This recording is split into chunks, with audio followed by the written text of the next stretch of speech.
Welcome to my witches, seekers, and wanderers to One Witch's Walk. Here we journey together, one day, one card, one step at a time. I'm Jennifer Morris, the creator of One Witch's Walk and your guide on this sacred path. Today is Friday, January 2nd, 2026, and we're stepping into day 2 of our journey. And the card we're exploring is all about the holy pause. But before we dive in, let's take a moment to reflect on where we have been. Yesterday, we began this walk together.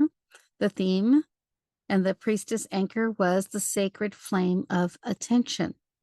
We worked on being more in tune with our attention and opening ourselves to the wisdom of this deck. Now, as we move forward, we're invited to slow down, to breathe, and to embrace the space between impulse and action. Let's explore this together. Today is January 2nd. The moon is in its waxing gibbous phase. I understand from my friend Rich Bertram over at Tri-Moon Bazaar, that means we're going to have another supermoon. The first supermoon of 2026 is happening tomorrow night. Isn't that exciting? January 3rd. I'm not sure exactly what time. It could be in the wee hours of the morning, but either way, it's going to be a beautiful, beautiful moon. So let's pay attention to that. The season is still deep winter. The theme today is the holy pause. What does that mean? Well, in a world that often demands instant reactions and quick decisions, the holy pause is a sacred reminder that wisdom doesn't rush. It's the pause, the breath between impulse and action. The clarity rises. Think about it. How often do we speak or act without taking a moment to truly feel what is right? How often do we regret not waiting just a little longer for guidance to emerge? For me, the holy pause has been a powerful teacher. I am reminded of an incident that occurred while I was teaching jujitsu many years ago. The director came in, interrupted the class, and talked loudly about my equipment for the gymnastics class. I felt that rush inside of me that just wanted to scream back at him, but I didn't. I paused. I paused and I took that breath. I just did it again while we were thinking about it. I took that breath. I knew that I had to respond because if I didn't, things like this would become a regular thing. This particular director was not very savvy about these things. And so I looked at the students who looked terrified. They must have read the look on my face. And I said, let's everybody just take a big deep breath. And we took a deep breath. I said, okay. I turned to my brown belt. I said, please take them through and whatever the lesson was for that day that I wanted them to work on. I got them started on it. I turned to the parents. I walked over to them and I asked one parent who's always there, very reliable. I asked her, would you keep an eye on things while I'm out of the room? And she said, oh, of course. But everyone was just so in shock from what he'd done because you just don't walk into a teacher's classroom and start talking about something totally unrelated, right? Anyway, to make a long story short, I spoke to him much like he spoke to me. I went to the office, which was right across the hall, literally. And I said, basically, that I didn't appreciate him interrupting the class, that it was inappropriate, and that we could have found time to talk about the equipment that would have been much better. It is not fair to these students who are paying for their class right now to have to, have an interruption that could have been avoided, et cetera, et cetera. I took my time to put that in my head before I walked over there because I knew how I was feeling and I didn't want to just react emotionally. But at the same time, I couldn't act like it wasn't a big deal.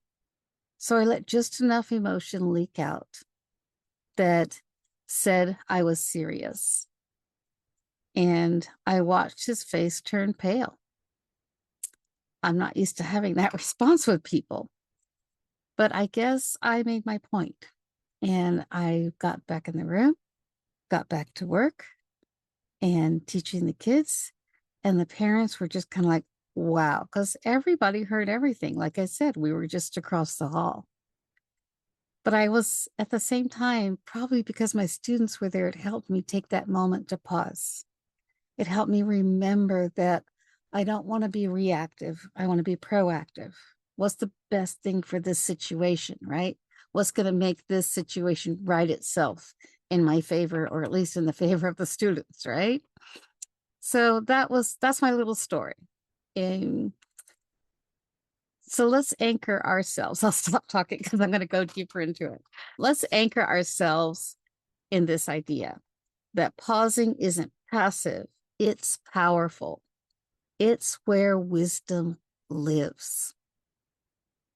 Let's ground ourselves in today's invocation. So if you're able, close your eyes for a moment. If you're driving or multitasking, just kind of let these words wash over you, but don't let your attention be taken away from what you're doing.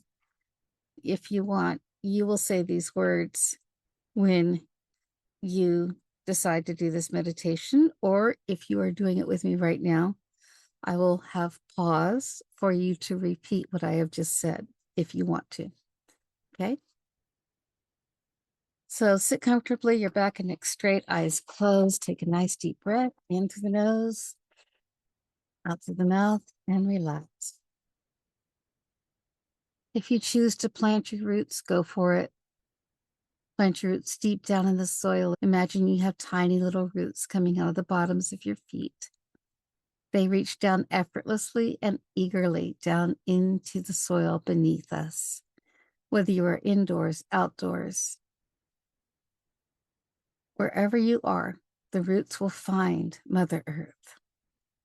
And as they travel deeper and deeper down into Mother Earth, they spread themselves wide, giving us a relaxed, strong, and very grounded position.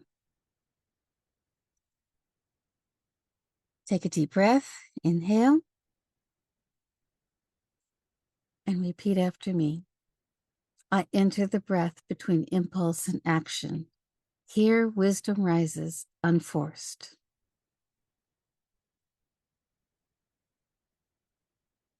Take another deep breath. Let it out.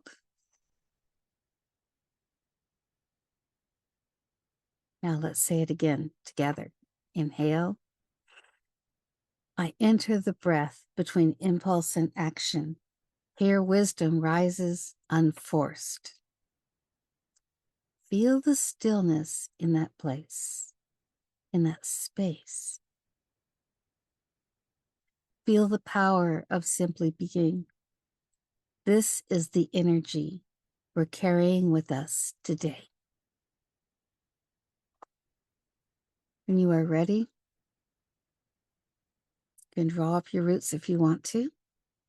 You can leave them where they are. Take a nice deep breath. Inhale. Exhale. Coming back into your body, fully awake, feeling great and ready to carry on our exercise today.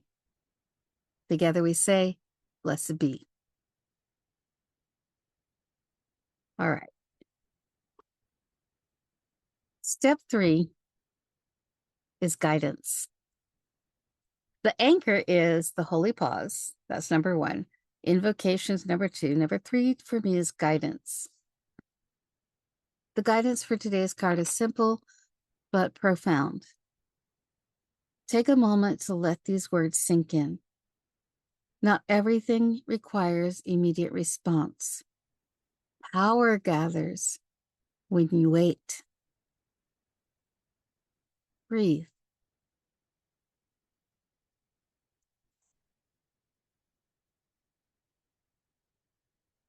Good. How often do we feel pressured to respond right away to a text, an email, a question, or gosh, even our own thoughts? But what if we didn't? What if we allowed ourselves the gift of waiting, of letting the answer come to us instead of forcing it? That's a fun one, huh? When we pause, we create space for power to gather.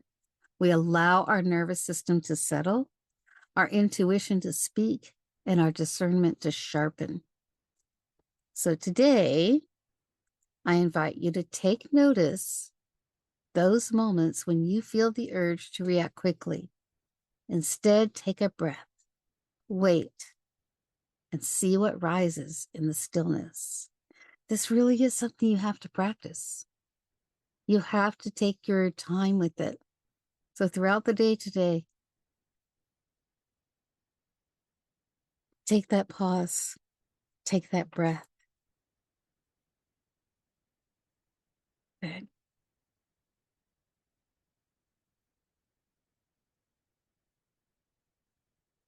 All right, the witch's practice.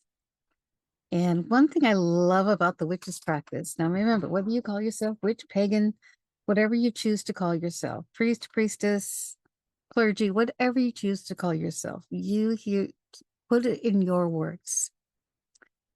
Our witch's practice is to help us embody the holy pause. Okay. Here's today's witch's practice. Pause before speaking or deciding today.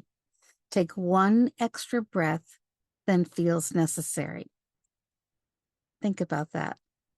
It sounds simple, but it's not always easy, is it? That extra breath can feel like an eternity if we're rushing. But it's in that breath that magic happens. Try it today, whether you're in a conversation, making a decision, or even just scrolling through your phone. Pause. Take one more breath than you think you need, and notice the shifts. If you were a journaler, you might want to write down your experiences at the end of the day. What did you notice? What insights came through in the pause? Finally, let's talk about our spell work focus. Our spell work list for today is discernment, nervous system regulation. Interesting, huh? What does that mean? Oh, these two go hand in hand. When our nervous system is calm, we can see more clearly. We can discern what's truly aligned for us and what's not. Here's a simple spell you can try for today. I thought I'd start adding these in the meditations, the spells. Why not, right? Do your own thing. Yes. Go with it any way you want. But here's just an example, a simple, spell you can if you want to try. And this is one that I like to do a lot, in that I just simply light a candle and then I sit quietly and focus on the flame. It doesn't matter the color of the candle, whatever feels calming to you, because that's what this is about. That's what this pause is about. The holy pause is about finding our calmness, right? So sit quietly and focus on the flame. And as you breathe deeply, remember you're doing your breaths, right? Always the breath work. Don't forget your breath work. Imagine the flame burning away any tension or urgency in your body. With each inhale, draw in clarity and calm. And with each exhale, release stress and overthinking. When you feel ready, speak this affirmation. I trust the wisdom that arises in stillness. And I want to say a little thing about affirmations. They're not magic words that will cause something to happen immediately. What they are is programming for our subconscious, our reactive mind. Okay, so be mindful that when you're doing this, really take it in deep. I trust the wisdom that arises in stillness. Can you say that again? I trust the wisdom that arises in stillness. Write it down. And then when you're done, I should have paused.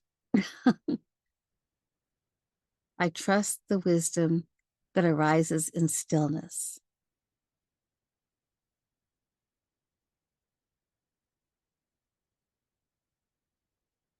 Let the candle burn for as long as it feels right and carry that sense of calm with you throughout the day.